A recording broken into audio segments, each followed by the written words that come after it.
Thank you everybody for coming. My name is Richard Bowie. This is Chloe Doan, and this is Tim Bowe.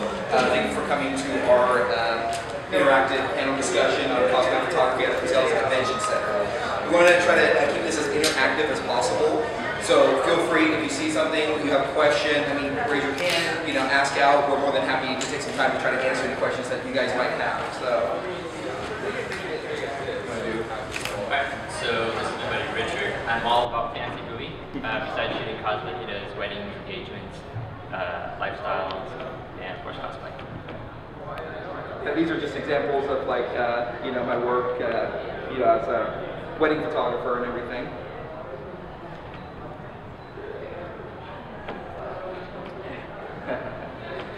So this is Tim. I like to flash and free hugs Bo. He shoots engagements, fashions, motorsports, landscapes, cosplays. And here are some samples of his work. Maybe cut the corner one. Flashing out the screen here. Maybe turn off the lights in the corner. If we're moving too fast, just let us know and we'll be more than happy to slow it down a little bit. And as everybody knows here, I'm sure, this is Chloe. She does commissions, modeling. She's also a makeup artist and a cosplayer. So, like I said, don't be afraid to ask questions. Does this work for you guys now? Can you guys see this? Okay. So pretty much we all started somewhere. Here's our hallway shots.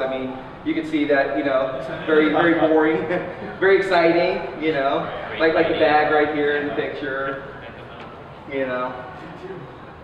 So, we were all, at this point sometime.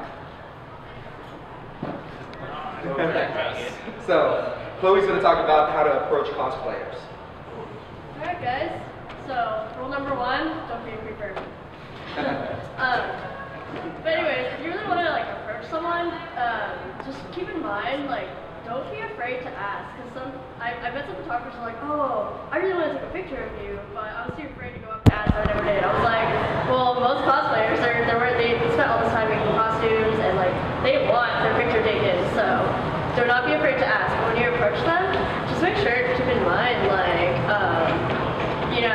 you don't want to ask them while they're obviously in a hurry somewhere on the phone, or I've been asked while in the middle of a meeting, or just go to the bathroom, or just if someone's really stressed out or someone, you don't want to approach them then.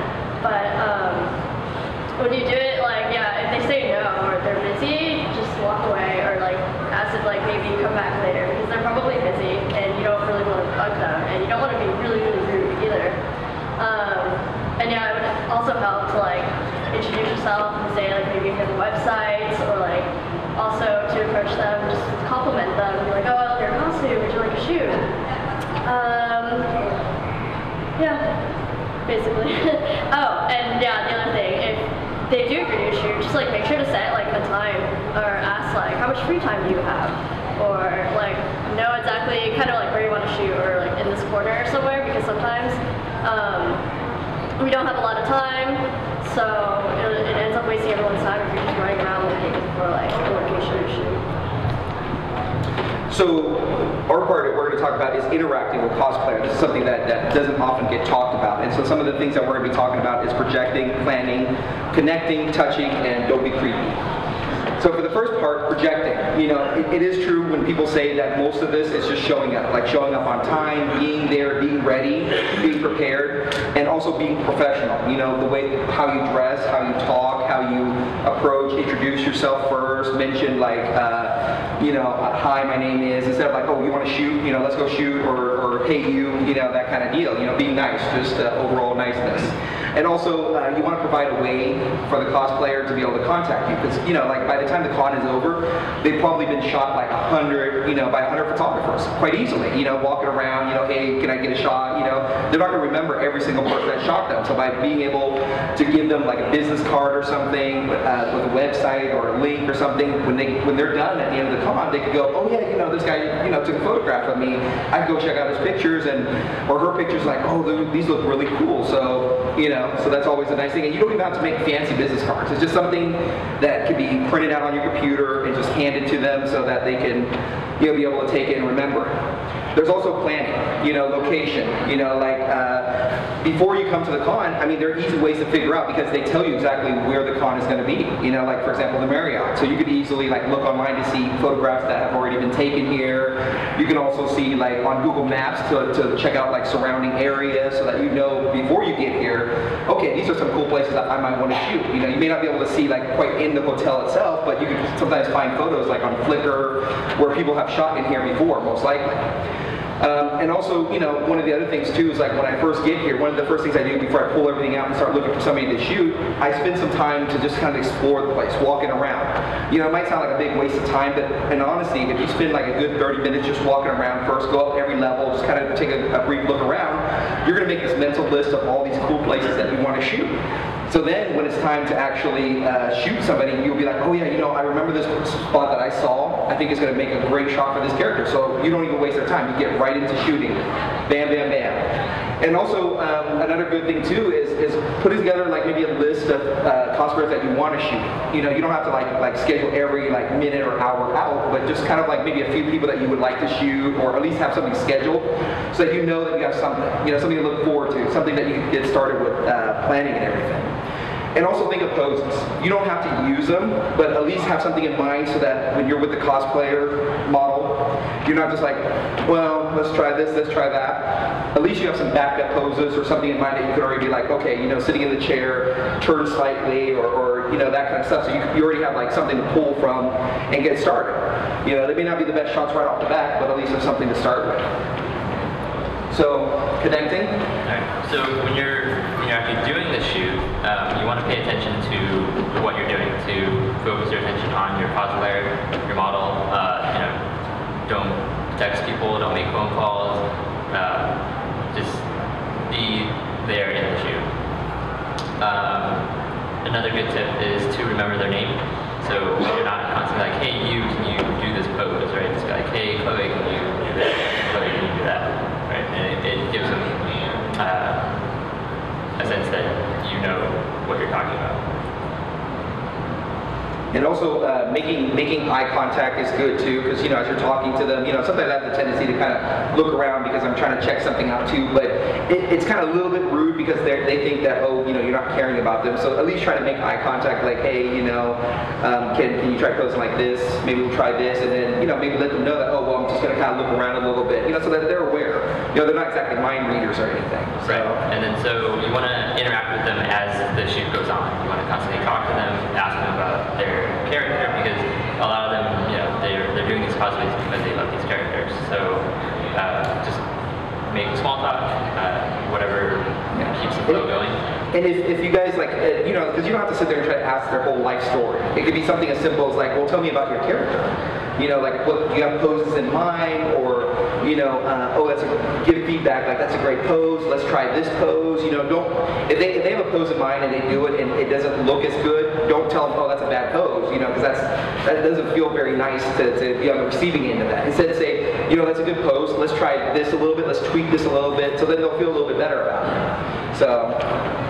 And also, one of the things I like to do best too is not just to direct the pose, but I like to actually show them how to do the pose. Oftentimes I'm kind of like, if I want to shoot them against a wall or something, I'll kind of go up against a wall, kind of figure out, like how does it feel on me?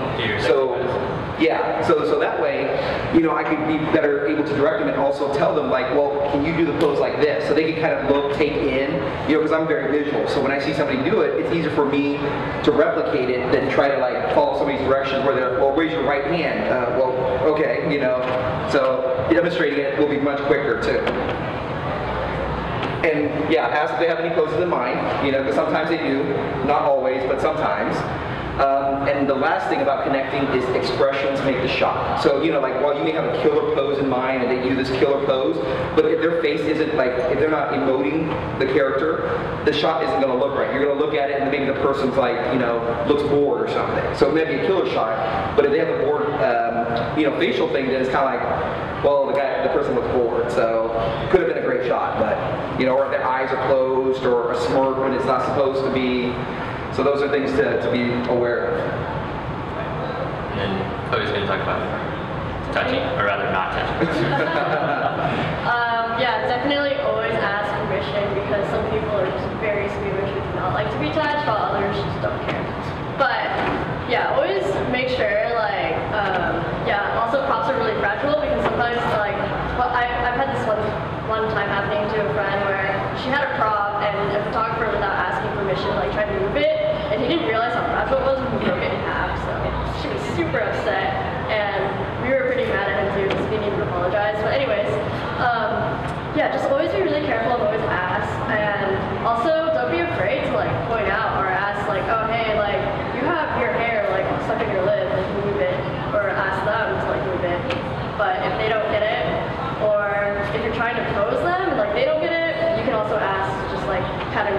Normally I was like, if I don't understand something, I'll have them like, well, can you just like move my arm to do it right?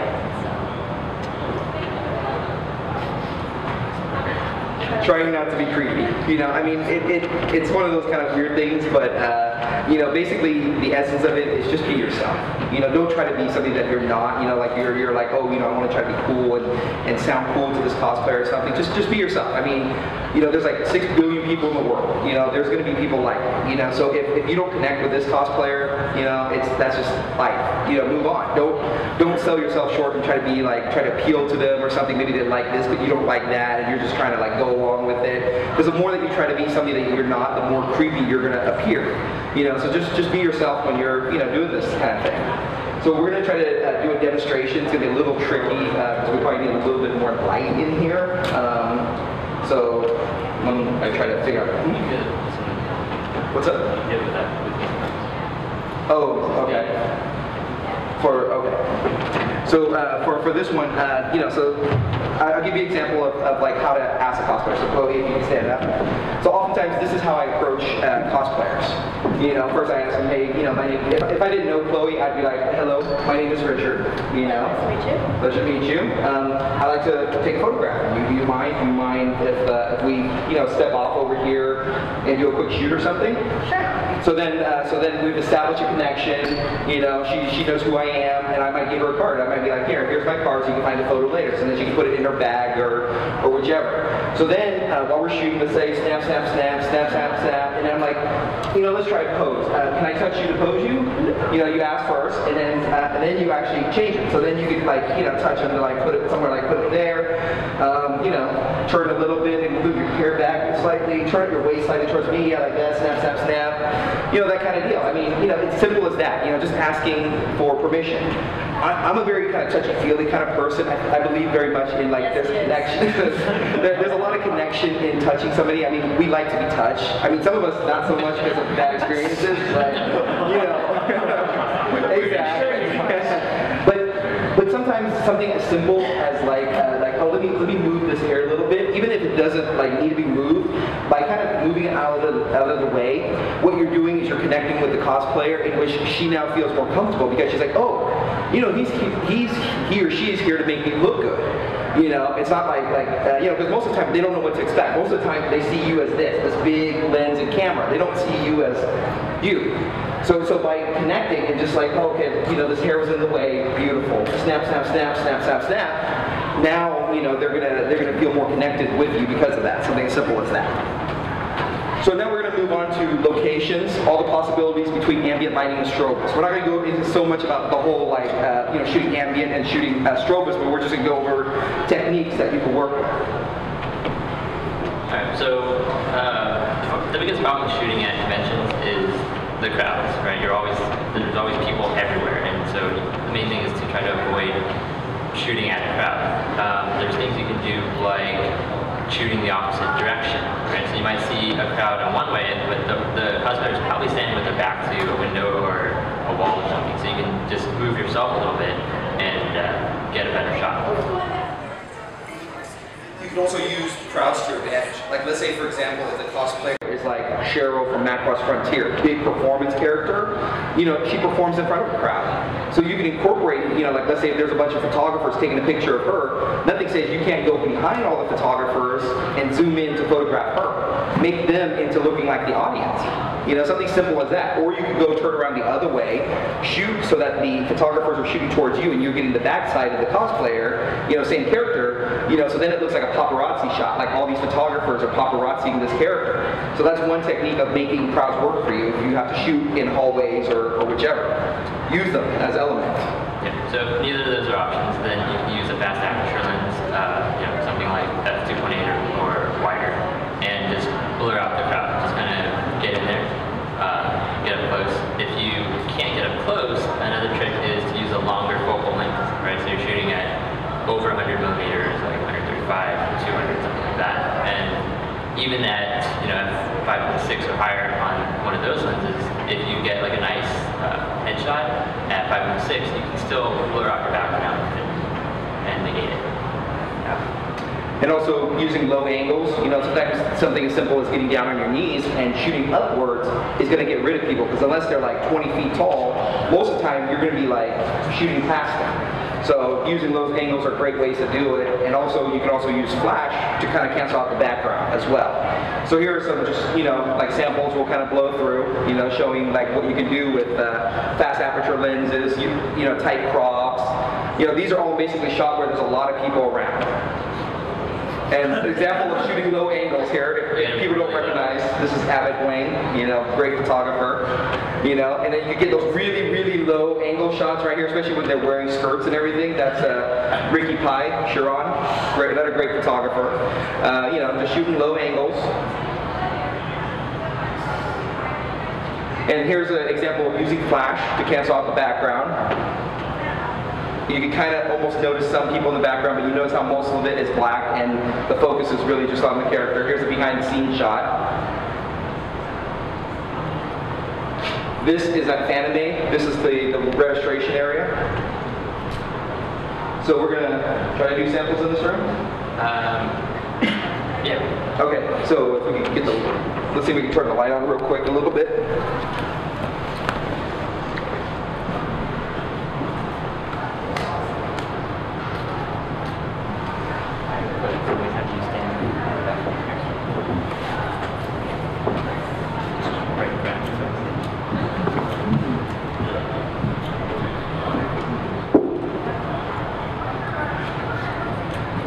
So we're basically going to show you guys how you can quickly use flash to get rid of a crowd if need be. So all set.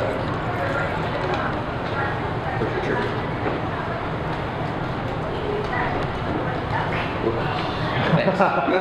Thank you. Chloe, can you stand right into there? So you want to try to shoot at a low angle or angle straight through? So the first thing I'm going to do is I'm going to have the crowd in the background, right? So we're going to really wide, thrown out. You're actually going to face the crowd of the crowd, right? Yeah, and turn to your left. Yeah, just a little bit, so I can get a profile view. Yeah. You better she faces us. You do. Alright, so turn, keep your body in that position, but turn, yeah, more, yeah, okay.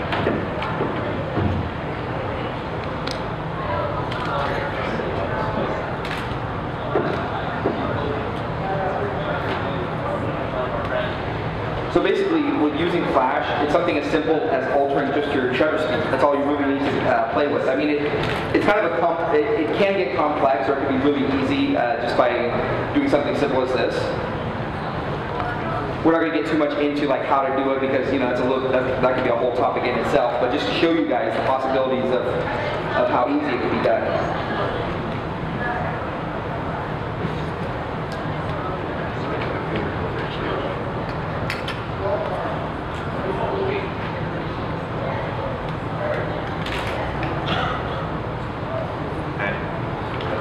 So, and then I'm going to do one where I just block out that. Okay. And then for that one, you need to face it.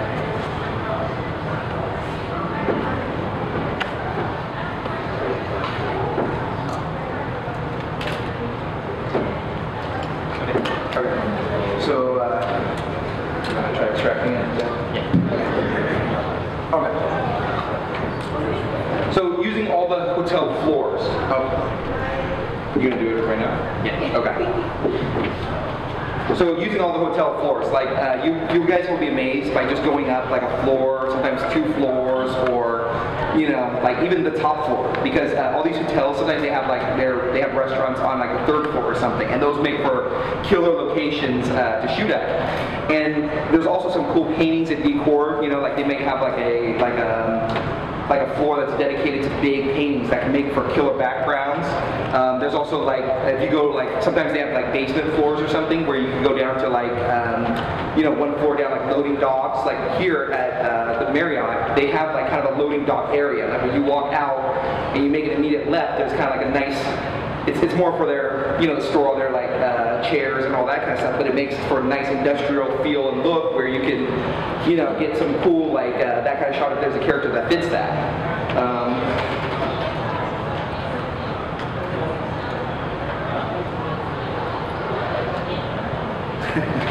a shoot from a little earlier. Richard in action.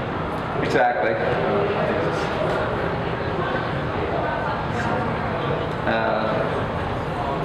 Can you switch back to the PowerPoint, and then we'll wait for those to upload so that we're not...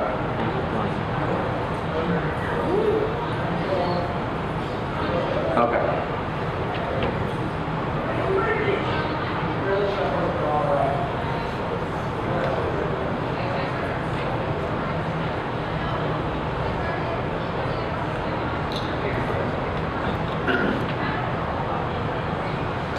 Okay, so what you can see here is what we did was we closed down our aperture to, I think it was like f8, and then we just used the flash to light the subject, and so basically canceling out the background, which is what you saw Richard did in some of the photos at the stairway. And I think my exposure was off on the previous one, but so you can see what slowing down your shutter speed does at the same time. So these are the same shots, but the shutter speeds are just a little bit different. So you can see we go gradually canceling everyone out. Right.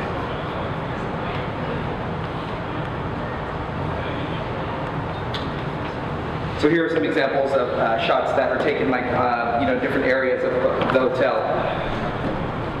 This is kind of interesting. I found this painting at Fanime. Here's a behind the scenes shot. So there's the background. So like sometimes you could use that as kind of like your background image to become like something different. Also, there are attached bars and restaurants. Love to shoot in these places, and usually the best time to do it is either late at night or early in the morning before it's open or before people are there. The cool thing about like attached restaurants is they always have great lighting, because like obviously when people are eating, they always want to have nice big windows so people can look out. So that's a nice, great place to shoot ambient and everything. And it also has lots of cool spot background lighting and lots of props to use as well. So here are some examples of what you can do. This was shot in an attached restaurant.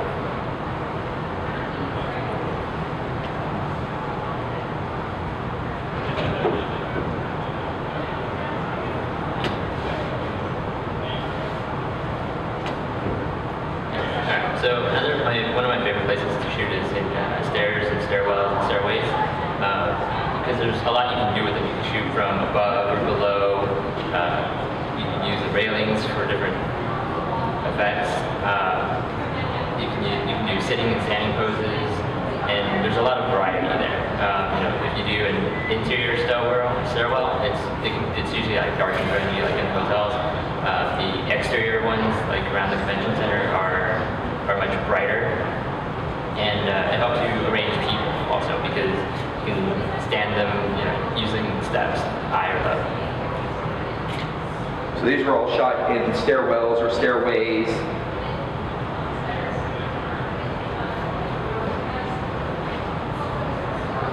So if you look at the last two examples, those are the same stairways at Anime Expo, but by changing my focal length, shooting much wider and getting closer, you can see how the first shot has a lot more background, and the second shot is the background is the stairs.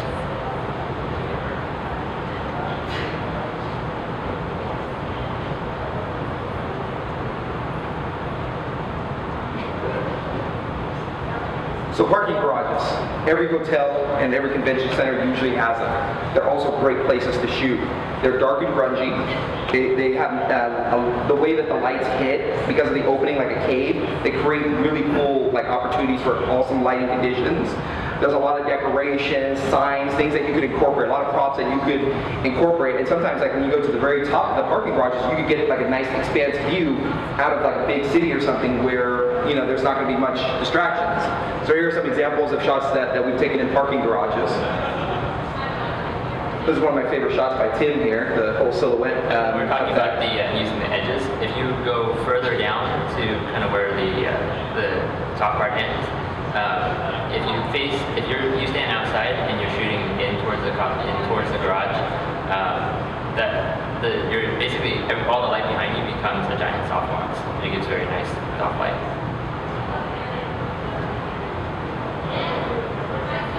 And these are like some green areas that's just right outside, like a little... Yeah, so you'll see it coming up. I mean, these look like foresty areas, but if you look at our setup, right, we're just in the middle of a parking garage at Anime Expo, right? And that's all you need is like 4 feet of space. So another place that you can use also, if they have them, is loading docks and storage rooms. Lots of props to use. Again, they're just like kind of like parking garages, except they have a lot of different, instead of cars, they have a lot of like other things like tables or broken pipes or, you know, a lot of props just around. So it looks great, and especially has that really industrial look, because most of the time nobody cleans these storage rooms, so they're dusty, they're like old cobwebs, and, you know, so here are some examples of, you know, the Tim shot. Basically, you just find a nice grungy corner somewhere, and you tell your cosplayer to go stand in the corner and be cute, and that's what you get.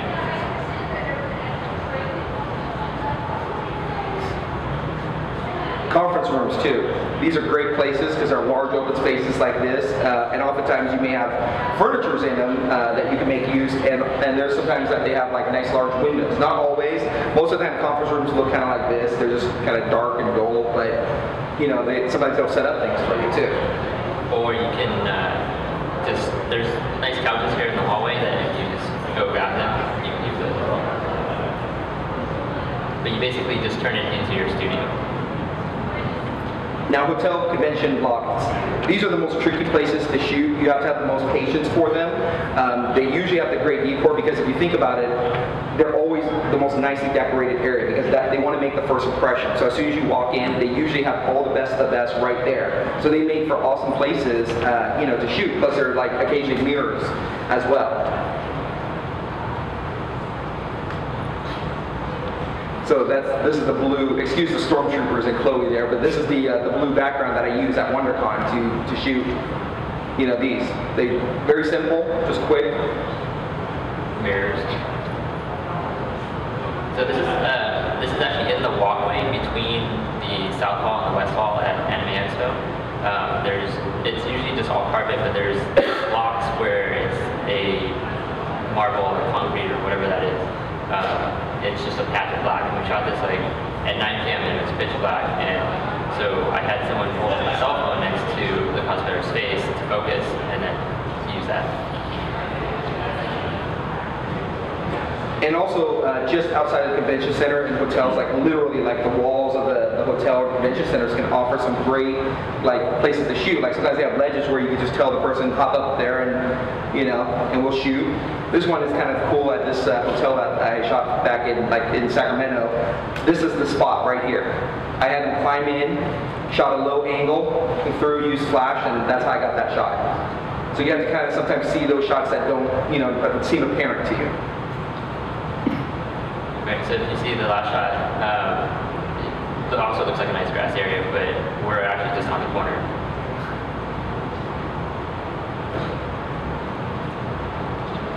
So this is a backup shot of, or the behind the scenes shot of it, you know, where, you know, if you just shoot it straight, I mean, it could look like an okay shot, but I like the red roof on top, so I just shot different angle, lower down, and cropped it in tight.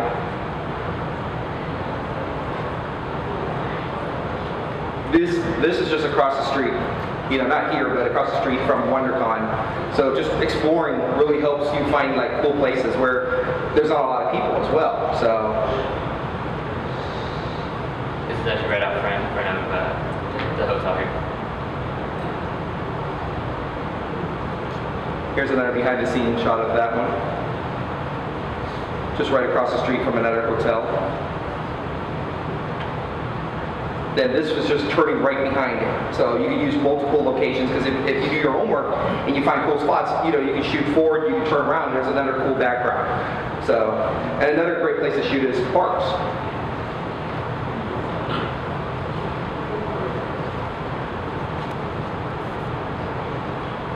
So you're at a hotel, obviously you can shoot in the room.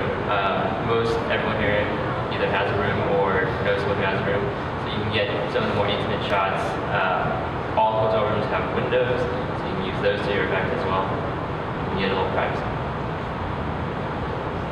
Just had her lay down on the floor and spread out a sheet and shot straight down. You can also use like windows as like big soft boxes so they can literally go white, and then when you shoot in really tight, then it just becomes white.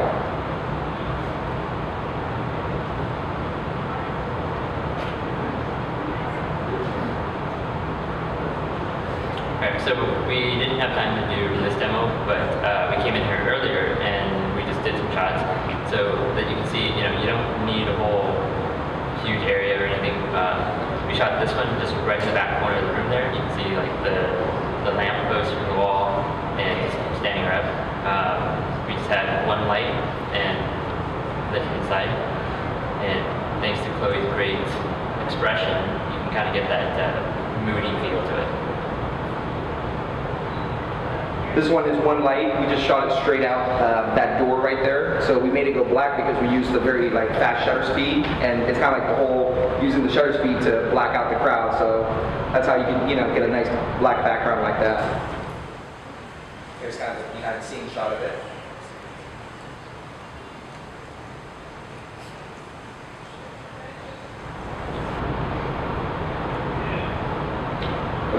Okay.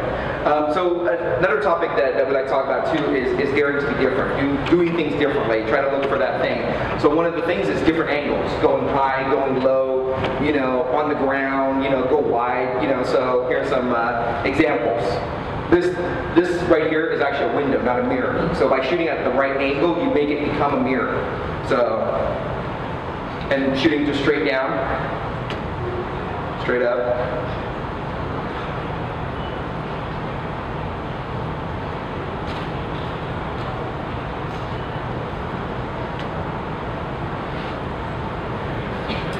So playing with ambient light and shadows, like sometimes as photographers we get into this whole thing about having to light everything perfectly. It's not always about lighting people perfectly.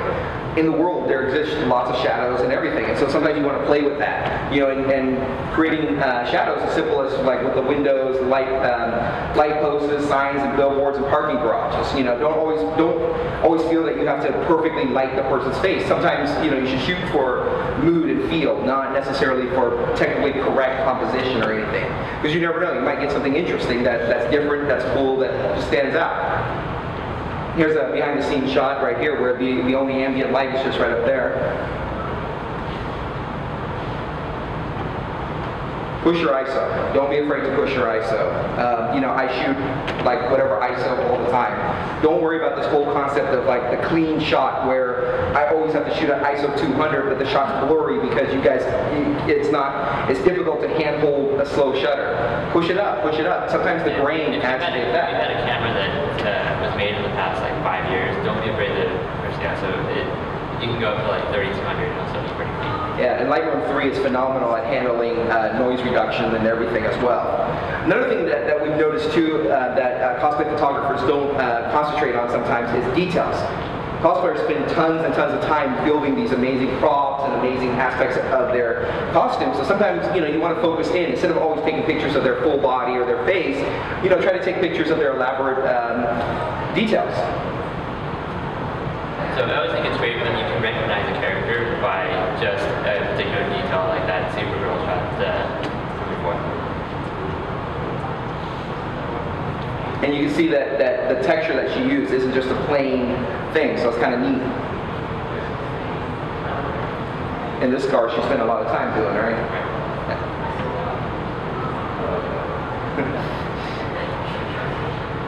So this is kind of a hard topic to talk about too, is seeing the unseen and the unusual moving yourself. Because sometimes you look at something and you're like, oh, that'll never make a good shot. Try it, shoot it. Maybe it won't make a good shot. Then try shooting it at a low angle, shoot up, shoot down. Don't always go for the same or whatever. This one, there's a mirror behind it. So, I shot him to make it look like there's more people there than there really isn't. Put the guy on the ledge, shot up high, made it look like he's taller than, it really is.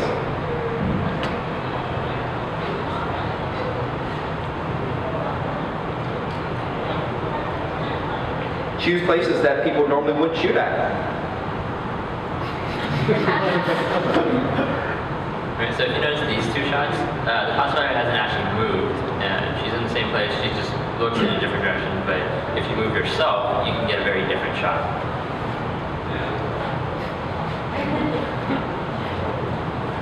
And sometimes it's just easiest to keep it simple.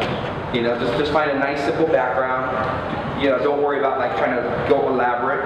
Just find something cool and just shoot towards it. Let the characters stand on their own.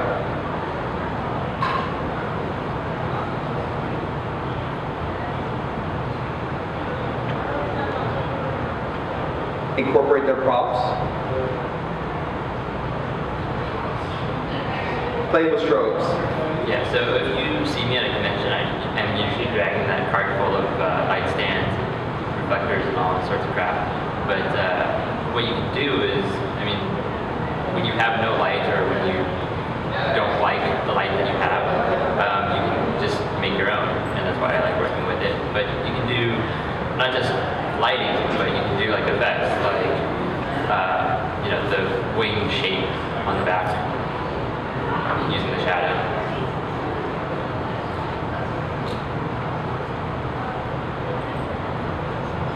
Shooting up to create a nice shadow that looks like another character. And also looking for textures on walls, right? Because when we shot this, it's just a cement wall, but when you add a little contrast, the texture really comes out and adds much more feel to it.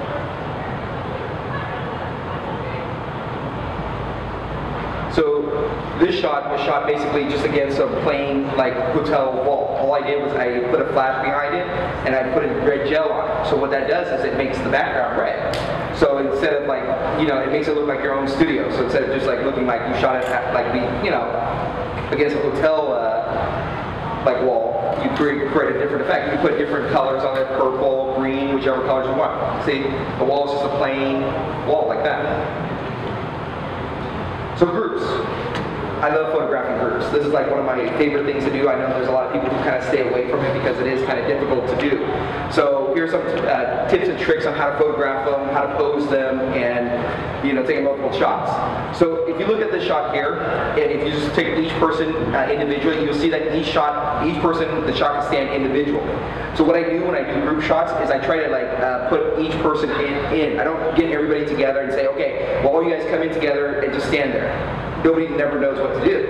So what I do is I start with one person at a time and I build off of that. Like sometimes I'll start with the main character, I establish my shot. So, you know, putting the main character right up in front, because if you notice that everybody's also staggered.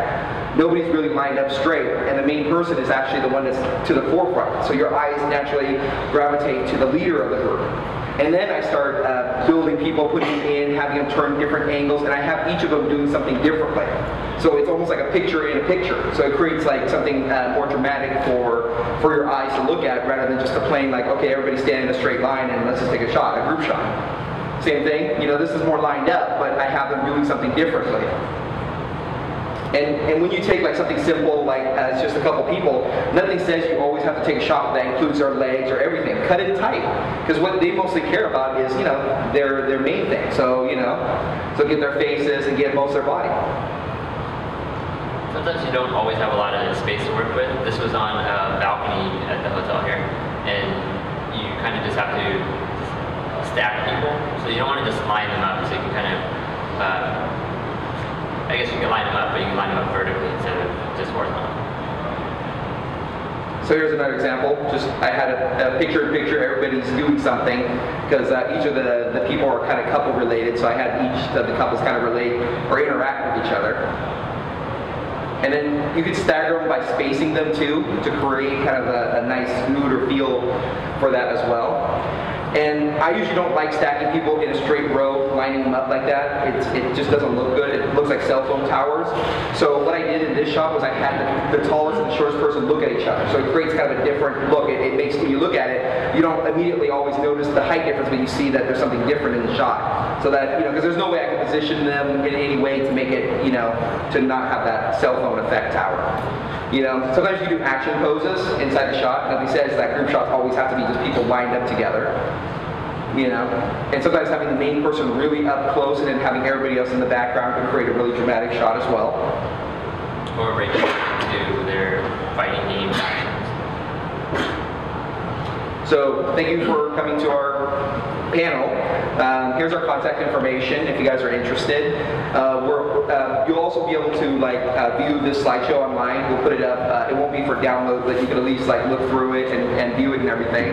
So now it's time to give away some free stuff. You guys have if you don't have a ticket yet, see Chloe for a raffle ticket.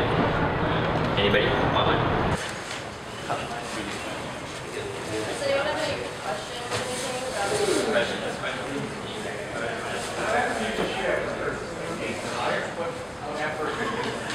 about Depends. Sometimes I'll shoot them wide open. You know, I'm not always so concerned that everybody is like in focus, so to speak. Other times, if I need everybody to be more in focus, like if I'm shooting somebody in the front and I want that person like kind of the leader of the group, then more attention is put to them. So I shoot a little bit more wide open. I might go to 4, 5, 6, or sometimes I'll even shoot 2.8. You can actually shoot wide open if you stand further back. So using like a zoom lens, shooting further back, wide open, gives you more more people will be in focus. It's physics, you know, physics. So, but it's something to be aware of. Oh, another question? Yeah, if you put like the pictures on like a website to display them and everything, do you do the release thing, and how do you? In the past, I've gone back and forth on it. Generally, I have them sign a release for it, but most of the time, I don't plan on using it for any like commercial purposes. Right. So for the most part, I don't really.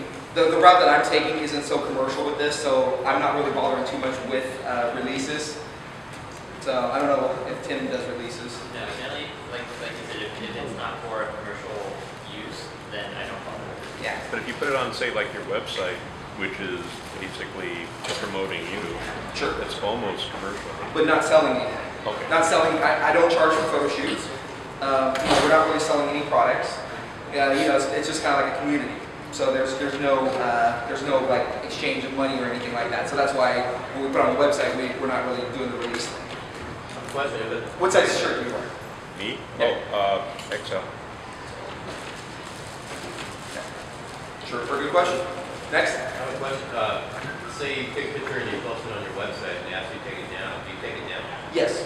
So generally, it's kind of nice to kind of build up a certain level of trust. Like usually, I tell them beforehand how I'm going to use the photos. So before I shoot them, I'm going to tell them like, look, you know, I'm going to want to use it online. It's going to be posted publicly. If you have a problem with that, let me know now. So A, we just don't shoot. Or B, you know, like I might shoot you and you just get the photos and I'll just never use them. Where do you post your pictures? Right now, I post them all up on cosplayphotographers.com. You know, I used to put it on my main website, bluephotography.com, but since that's more professional wedding gear, you know, they're separate subjects. So I split it up, and so all the cosplay related stuff is now on cosplay photographers, and wedding and all that other stuff is on my professional site. And you don't need your own domain or your own site. You can, Flickr, Flickr, 500 pics. DeviantArt, 500 pics, any of those photo sharing sites. Yeah. Is fine. So what if a cosplayer emails you and wants to work with you on like a employee basis, but then you feel that they collaborating with them wouldn't really benefit your cosplay? How do you reject or politely decline? I don't really have a problem with people for anybody. I mean, if it's not something that I want to use in my portfolio, then I just won't use it. But I'll still shoot it. I'm fine with shooting it, you know, if I have the time and whatnot. If they ask nicely and they put a lot of time and energy into it, then sure, why not? But if it's something that they just kind of put together literally like the night before and there's no effort, you know, I mean, not saying that you can't like spend all night putting together this amazing costume, but if it's like you know, so to speak, a half-assed job, like you're just rushing just to, you know, like put together whatever and it doesn't look good, then, you know, I'll take a shot of it, but honestly, it's not going to work out for both of us really, because, you know, it's not an ego thing. It's just that they didn't spend that much time on it, so how can they expect, you know, me to put a lot of effort into trying to get that shot for them? Right. And generally, I find that if they don't think their costume is up to par anyways, then they won't really ask, or they'll just cancel the shoot. Any other questions? All right. We'll take it. So for some certain photo shoot, do you have to ask permission to shoot in certain areas? So my favorite thing is it's easier to get forgiveness than to get permission. So just shoot. Like today, I went to the parking garage, a certain part of the area. Yeah. I got kicked out, so we all went to the docking area. Mm-hmm. There's another shoot going on. Yeah. So we were there for like 15 minutes, and then we got kicked out. So Yeah. like, okay. Yeah. So, So I Just mean, be nice about it. Yeah, have a yeah, so backup that's how it plan. was. Yeah. But just go shoot there. If they pick you out, then hey, It's all art. And also be careful. I mean, there might be some areas that are really highly sensitive. Yeah. You know, like I mean, if something says like forbidden, you know, you might want to stay away from that. Or if the door says alarm will sound. Yeah, you might want to stay from that. Or like security cameras in place, you might want to stay away from those. But like other places, like you know, like closed restaurants or things like that. I mean, it's kind of implied that you shouldn't go there because there's nothing to do there. But you know, why not use it if it's available? And the other thing about using places like that is if you move stuff, just put it back. I mean, you know, if you don't give them any reason or incentive to ban you from the place, then it's all the better. Also, on his, one thing I do is like if they say you can't be in there, just be like, oh, I'm a photo student. Yeah, I was about to say Even that. if you're not a photo student, just say you're a photo student. And Always just say that it's for a final and that you're a student and it works. Yeah. Or just say you aren't making money off it. They won't pressure you or anything. And also, Or like the ease off. And also, do you guys color check before you like bring a grade card or color check or anything? You just set it on white balance? I don't. I just fire a couple of headshots until I get it. Usually, you know, the LCD screens are really good. Most of the time, what I do is I take a shot, and sometimes I use the preset white balances. Like shooting in like this room right here, everything's gonna be orange. So I just use the preset, and I go to like the incandescent or the, you know, or I'll dial in, you know, like the kelvins. It may sound more advanced, but it really isn't. You know, the lower the number, the more blue it is. The higher the number, the more orange it is. So basically, you're just counteracting.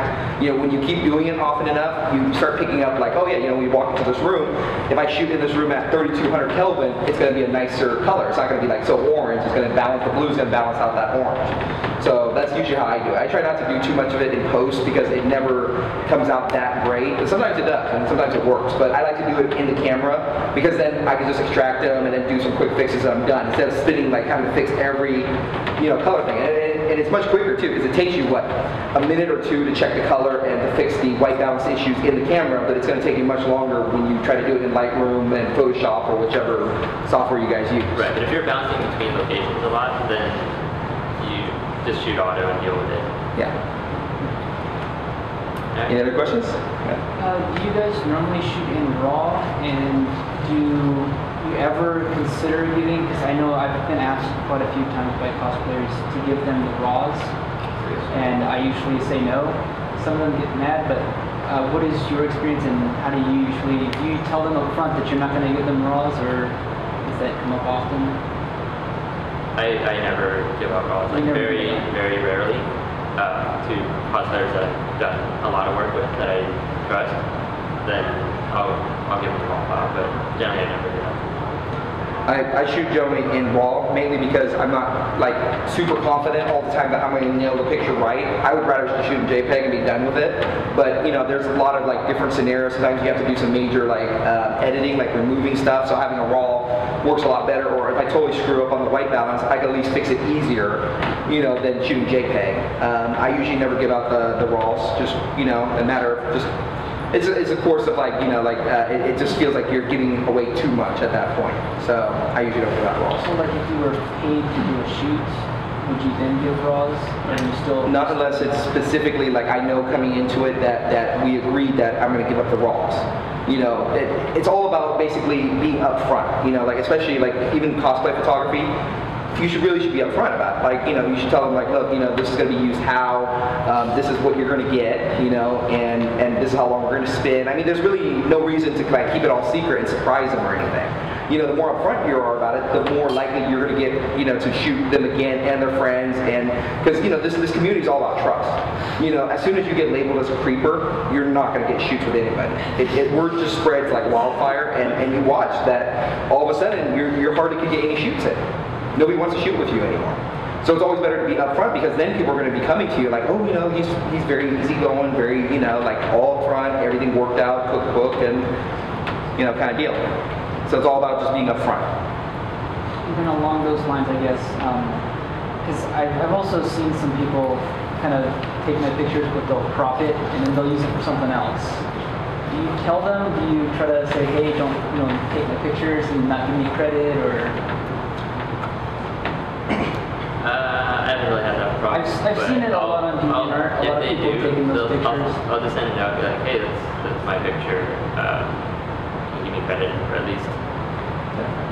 They're usually pretty good. Yeah, it depends on what they're using it for, because sometimes like I know some sites like the avatar, you have to crop it to a square. Well, yeah. You know, so no, you have no choice. You lose the thing, and I understand that. But if they're purposely cutting out like my watermark all the time, then I'm going to say something, because and they don't give any credit or anything like that. Then clearly there's something else going on. It's not an issue of sizing or anything like that.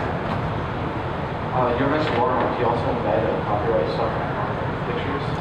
Just by default, I have my Lightroom set up to just, when it extracts, it just adds it, just to make it easy. Because like sometimes, like if the watermark does get cropped out, or for whatever reason I forget to put the watermark, sometimes people can find how to contact me that way. So I never put out images that are that large. I think I go like 1024 max.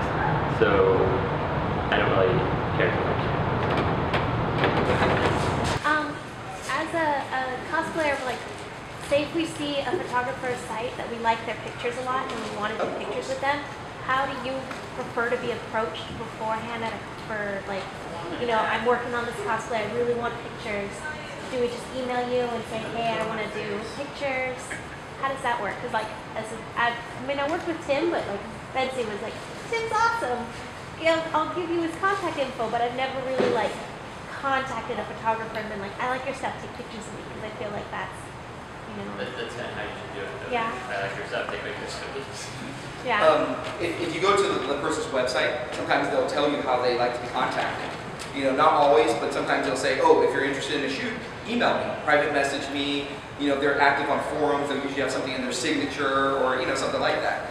But most of the time, I think email is probably usually the best way to contact somebody, just saying, hey, like I've got these costumes, being detailed, saying like, okay, here are the costumes that I want to shoot. And find out their rates, because we shoot for free, but not everybody does.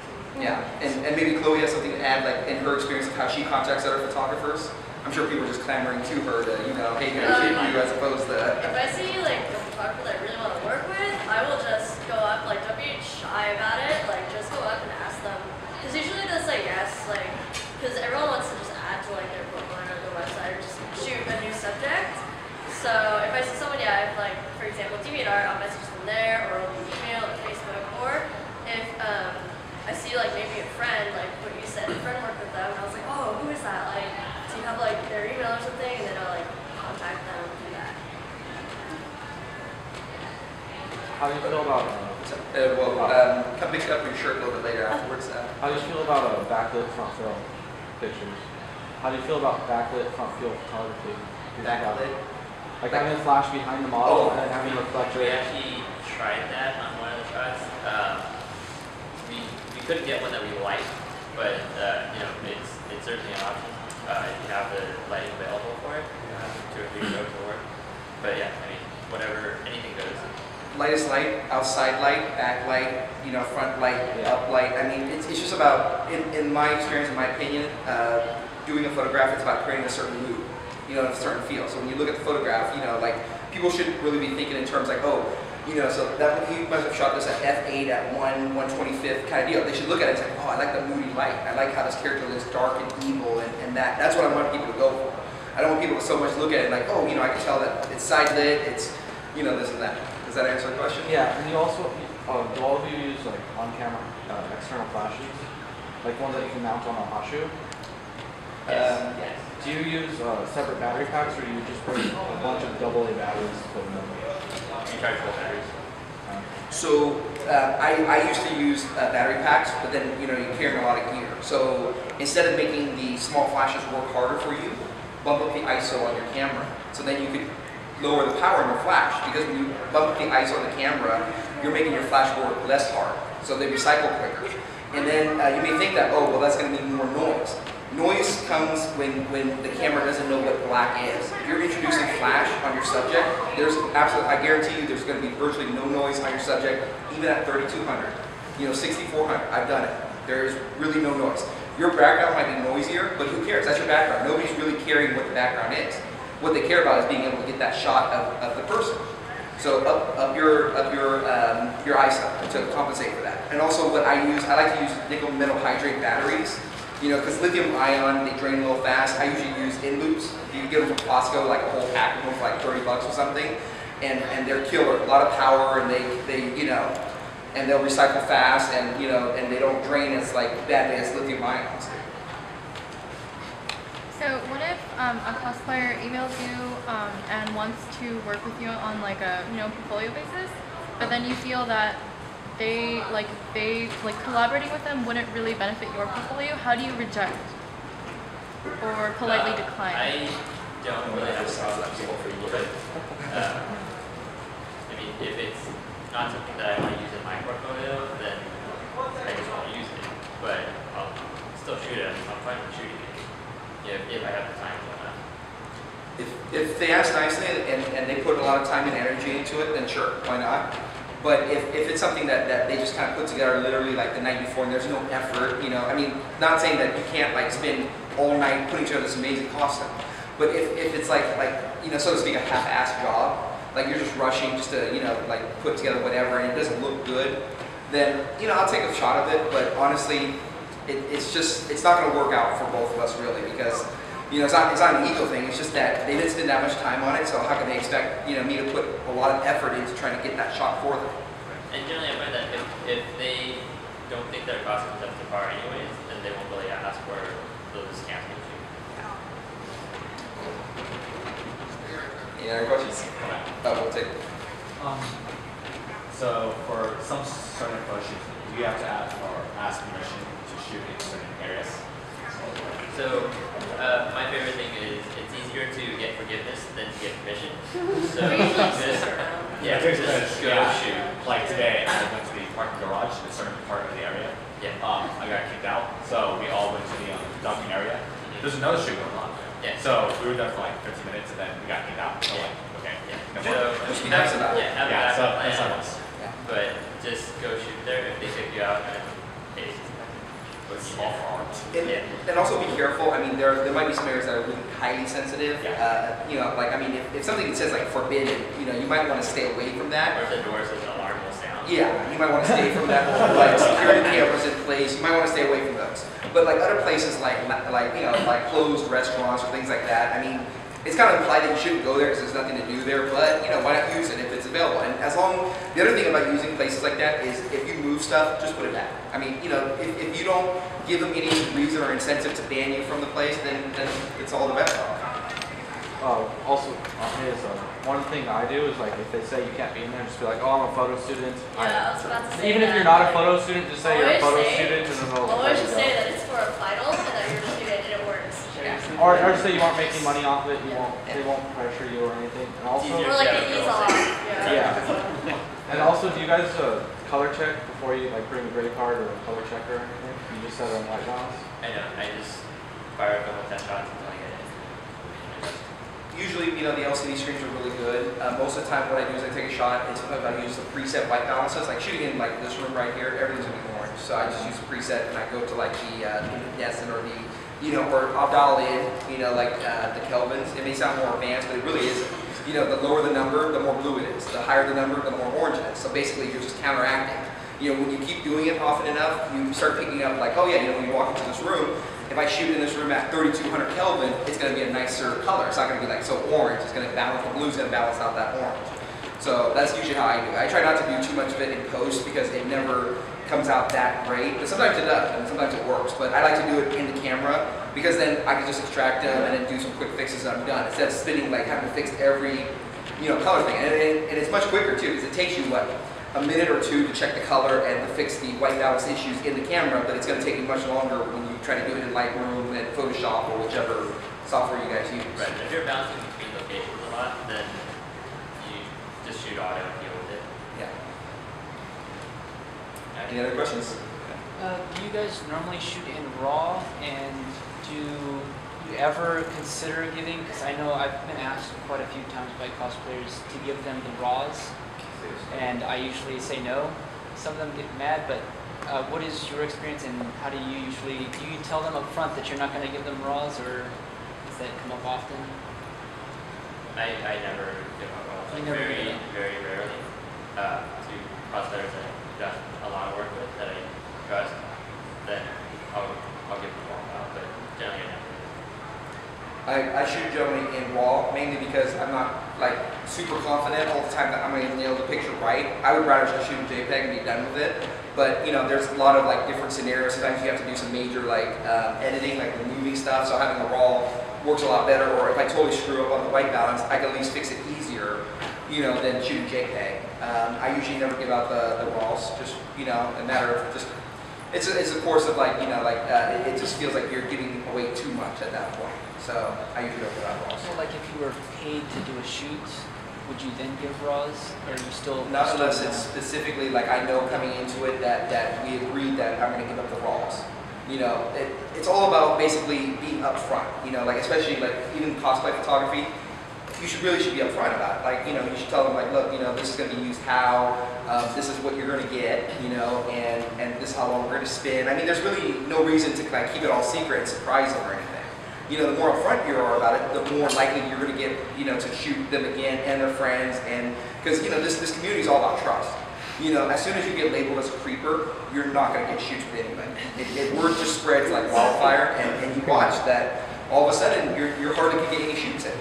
Nobody wants to shoot with you anymore. So it's always better to be upfront, because then people are going to be coming to you like, oh, you know, he's very easygoing, very, you know, like all upfront, everything worked out, cookbook, and, you know, kind of deal. So it's all about just being upfront. And then along those lines, I guess, because I've also seen some people kind of take my pictures, but they'll crop it and then they'll use it for something else. Do you tell them? Do you try to say, hey, don't, you know, take the pictures and not give me credit, or? I haven't really had that problem. I've seen it a lot on DeviantArt. A lot of people taking those pictures. I'll just send a note that, hey, that's my picture. You can credit, or at least. They're usually pretty good. Yeah, it depends on what they're using it for, because sometimes, like I know some sites, like the avatar, you have to crop it to a square. Well, yeah. You know, so no, you have no choice. You lose the thing, and I understand that. But if they're purposely cutting out like my watermark all the time, then I'm going to say something, because you know, and they don't give any credit or anything like that. Then clearly there's something else going on. It's not an issue of sizing or anything like that. You mentioned watermark. You also embed or copyright stuff on the pictures? Just by default, I have my Lightroom set up to just, you know, when it extracts, it just adds it, just to make it easy. Because like sometimes, like if the watermark does get cropped out, or you know, for whatever reason I forget to put the watermark, sometimes people can find how to contact me that way. So I never put out images that are that large. I think I go like 1024 and a half. So I don't really care too much. Any other questions? So if we're going to give away this book by Agent. This is an amazing book. I don't know if many of you guys have heard about it, but Agent went on a ton of like conventions, and he did these amazing, beautiful photographs. Like, I love this book. And this, not only that are we giving it away for free, but it's also personally autographed by him as well. So you're getting one of the, you know, limited edition right here. You know, so in it, it's just some beautiful, beautiful photographs. This is truly, you know, something to draw inspiration from right here. So we'll have Chloe, you know, pick out a random number, and they're going to get, you know.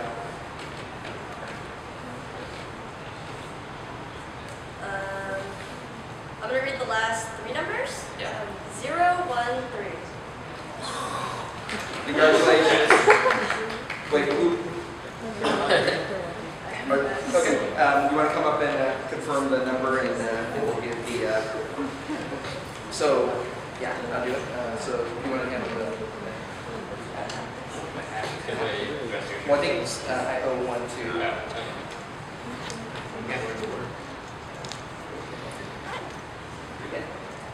Congratulations.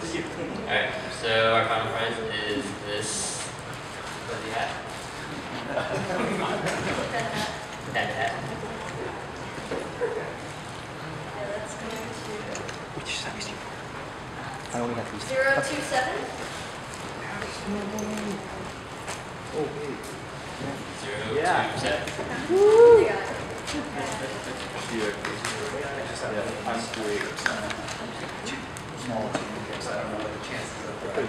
Well, let's just float and see what happens.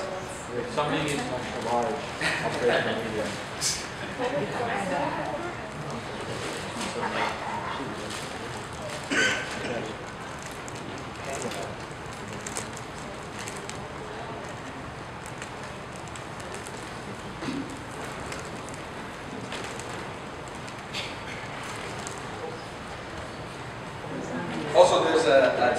off purchase code for totallycostumes.com.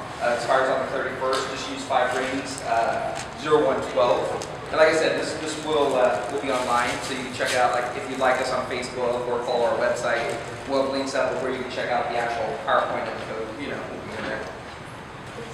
Okay. If there's no other questions or anything, or hopefully this panel was informative and you guys got something out of it. We wanted to focus, on trying to give you guys tools you can use like right now, as opposed to like getting all technical about like, this is how you, the theory and all that. So, so if you like it, hopefully we'll be doing future panels similar to this. We might do like flash panels, or we might do, ambient things and all that. We would love to hear feedback. If you guys go to our Facebook page, we'll set up, like a survey or something. If you guys have some time, definitely take it. And that will help us know. Yeah. So thank you again for, coming out and listening to our